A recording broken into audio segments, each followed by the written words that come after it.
Hello. This is a review of the Dr Neubauer Dominance Spin rubber, in which you will learn about the properties of the rubber, as well as who and why such a thickness of 1.8 mm may be suitable. So, this review combines a description of the properties of this rubber and a discussion of the peculiarities of a 1.8 mm thickness for rubbers of that kind. Usually, reviews of attacking rubbers are done based on the maximum thickness. However, the properties of the rubber change significantly with lower thicknesses. And it's not just about the decrease in speed. That's not the main difference. It can be said that the overall behavior of the rubber changes, and a thickness of 1.8 mm makes some things worse compared to thicker sponges, but other things better. Therefore, every player who cares about the effectiveness of their game should choose the most suitable rubber for them, including considering the thickness of the sponge. This review of the rubber and the discussion of the 1.8 mm sponge thickness was prepared jointly by me and Alex Sipachevsky.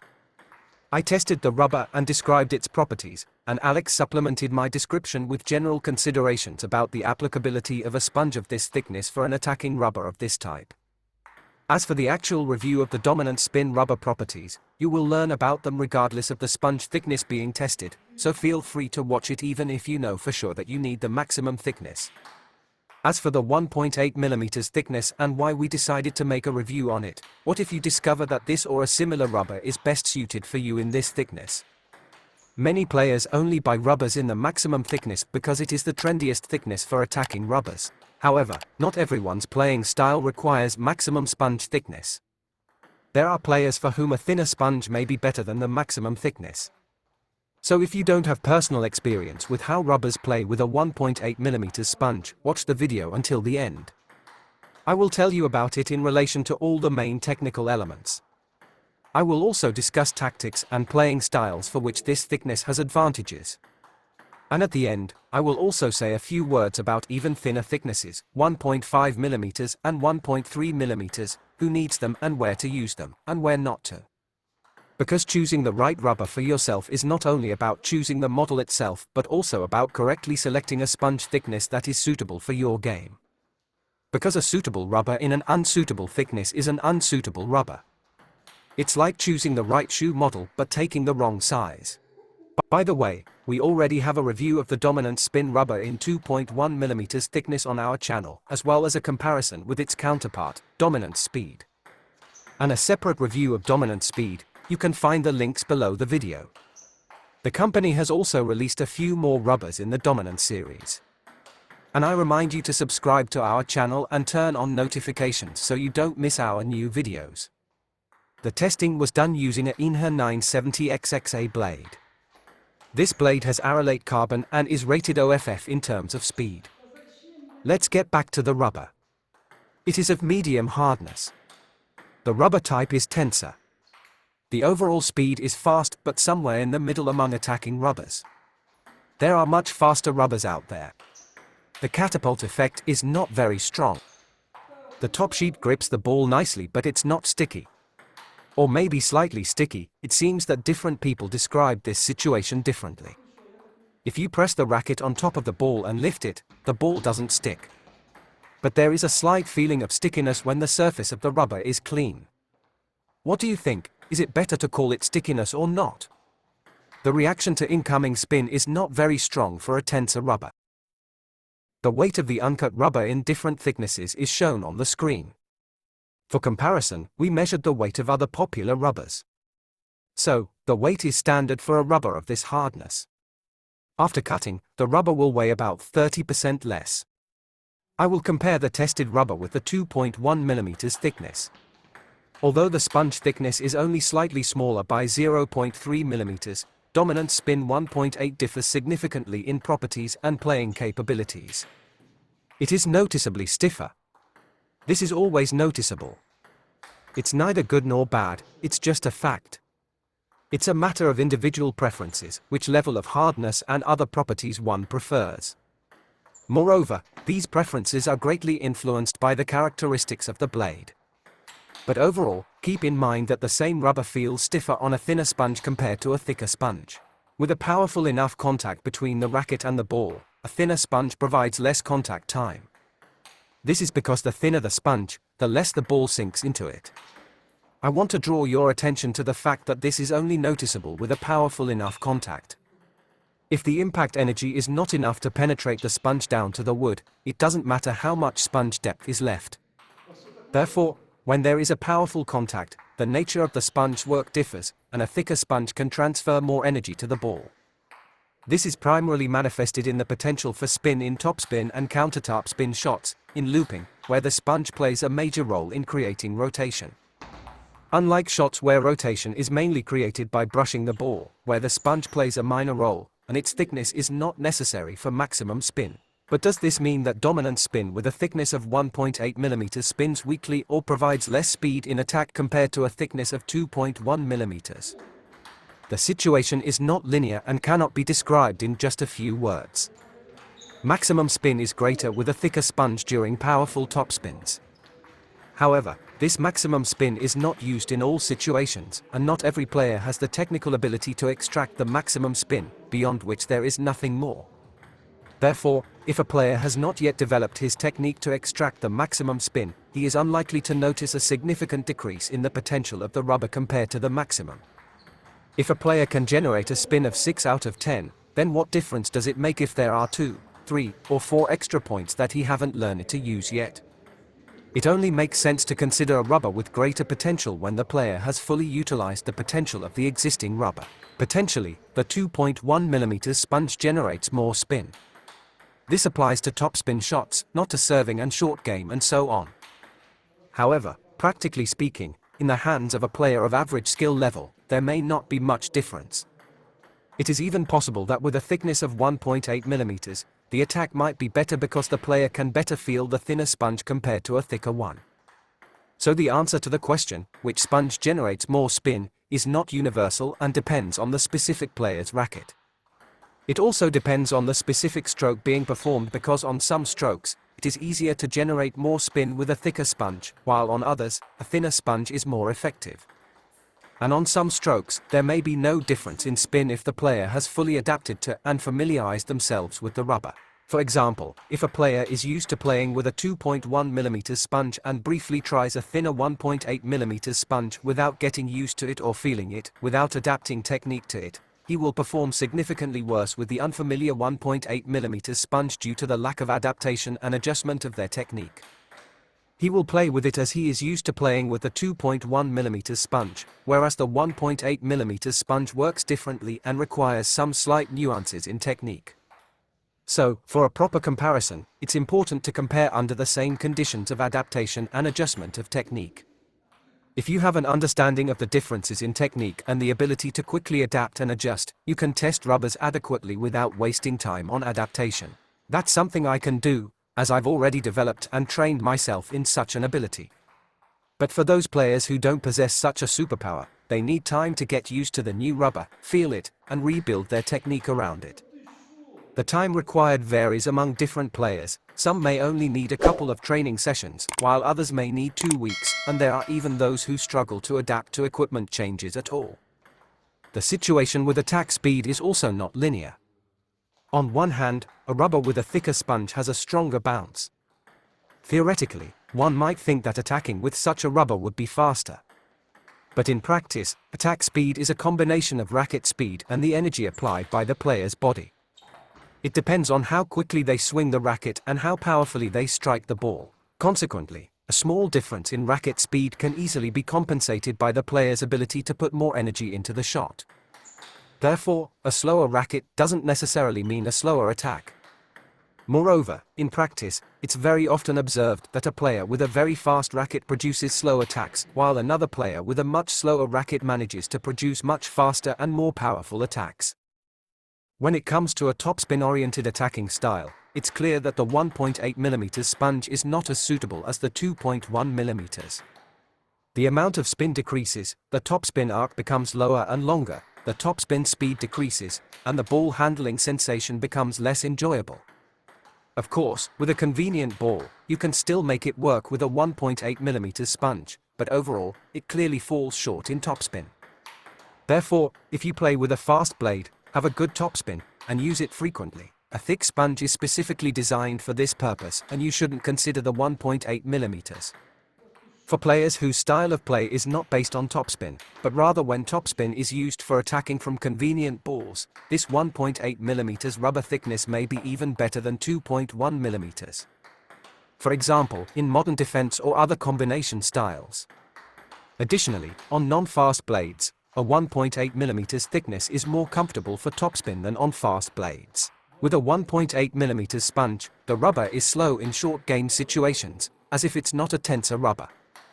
But when it comes to attacking, the blade kicks in, and it adds the necessary speed. It works well for hammer topspin shots. It is controlled excellently and flies at least as well as the 2.1 mm thickness.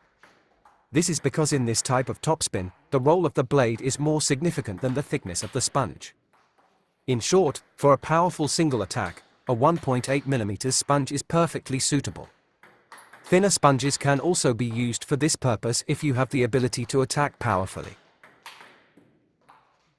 And now, let's talk about topspin on the backhand side. Overall, the situation is similar to topspin on the forehand side. In other words, for standard topspins, choosing a 1.8 mm thickness is not recommended. However, if the game on the backhand side has a different nature, for example, with many single topspin shots, even on a fast blade, you can play with a 1.8 mm and prefer this thickness over the max thickness. This is because the nature of the game on the backhand side differs significantly from the forehand side. The swing amplitude is smaller, but the speed is higher with a shorter movement. Thanks to this, a 1.8 mm sponge is well suited for the backhand side, even on a fast blade. Personally, I always played with max thickness rubbers before, and it was initially unfamiliar for me to play with a 1.8 mm sponge.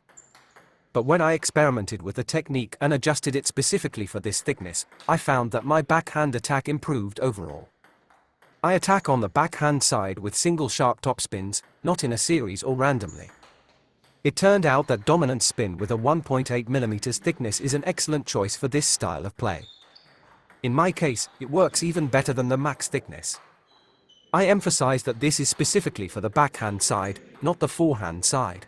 What differs in technique and tactics with a 1.8 mm thickness?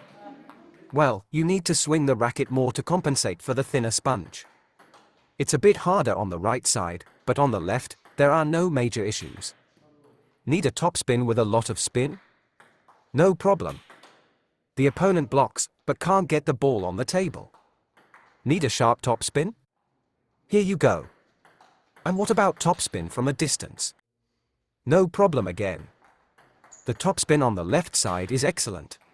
The accuracy might have suffered a bit, but there's less reaction to incoming spin, so it's practically unaffected. There's enough spin, and the power on an OFF blade is sufficient. For any topspins other than the heavy spin ones, the rubber always contacts the wood, and it has a big impact. The simple block against topspin has suffered to some extent.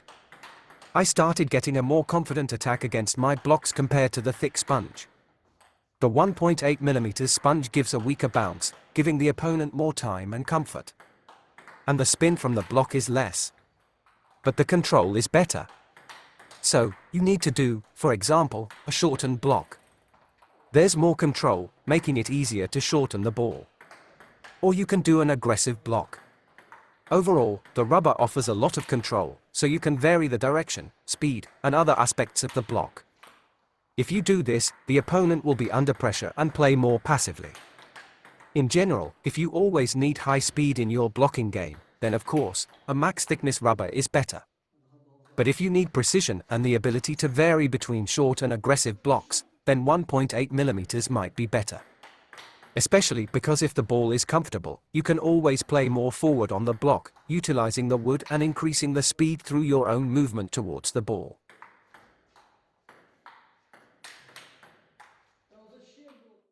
In defense, the control has improved compared to the max thickness.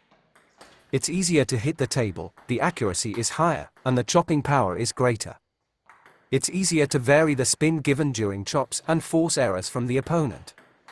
In general, a thinner sponge on a pipsin rubber is always better for quality chopping. So for defenders who chop with a pipsin rubber, this rubber can be interesting at any thickness, from 1.3 mm to max, depending on the level of play, the blade used, and the balance between chopping and topspin. But if a defender only uses long pips for chopping and plays with a pips in rubber without chopping, then considering this rubber in a small thickness doesn't make much sense.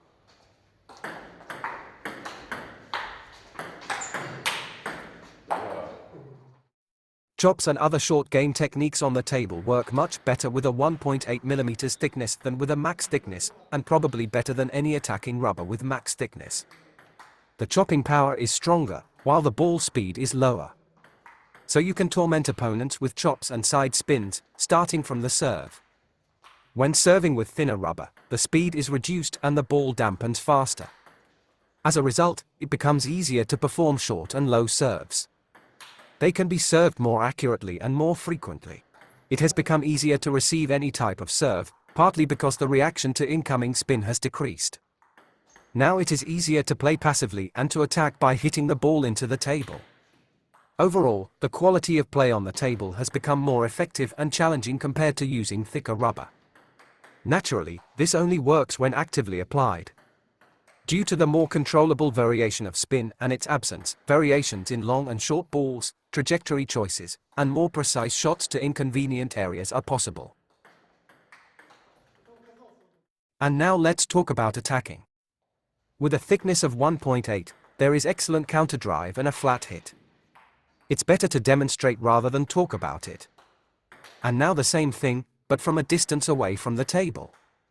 As you can see, the attack on the left side is excellent for all types of attacks. It is perfect for those who don't like engaging in long rallies with weak shots. Just hit powerfully once or twice, and that's enough. As for finishing shots on convenient balls, it works just as well as with maximum thickness. It's just that here the contribution of the wood in generating speed is greater. And the accuracy with a thickness of 1.8 mm is not worse, but rather better. And now I will summarize. With a thickness of 1.8 mm and thinner, this rubber is not suitable for serial topspins or an aggressively attacking style. It may also be uncomfortable to play with a fast-paced attacking style. For serial topspins and purely attacking styles, only the thickest sponge is recommended. If you use an attacking blade, the rubber seems to be aimed at powerful attacks that don't require serial repetitions. You can perform a good backspin, receive a backspin in return, execute a spinny topspin, and then finish off the high return or even make the opponent's block go out of the table. Or you can poke unpleasantly, receive a passive ball, and then attack aggressively. You can step away from the table, chop, and then powerfully attack with a slow topspin from the left or counterattack with a powerful block. You can chop low topspin from the right in defense and then flatly drive a higher one. You can use a pips in rubber with maximum thickness for serial topspins on the right side, and a dominance spin 1.8 mm rubber on the left for controlled play and uncompromising single attacks on convenient balls. This rubber is also suitable for beginners to develop their technique, just like the dominance speed and other rubbers like that. As for thicknesses of 1.5 mm and 1.3 mm, these are primarily for playing a style focused on chopping, for example, classical defense. It is recommended to use these thicknesses on all and def blades, not on very fast blades. And I remind you that we do reviews so that you can learn about the properties of the rubbers and blades that interest you and have an idea in advance of what might suit you best, or conversely, save you from buying something unsuitable. And thank you for watching. We would be happy if you, dear our viewers, would be able to share our videos to make them more popular and thus give us more inspiration for new videos. As we are testing now if is it good for us to spend efforts to issue more content with the English language. And I remind you that our shop works for you. You are most welcome to order. We deliver worldwide and we guarantee, as always, the money back in case if your parcel would be lost. Despite the situation in our country, the risk of lost parcel is very, very small, but we guarantee it. We would be grateful if you support us by ordering in our shop.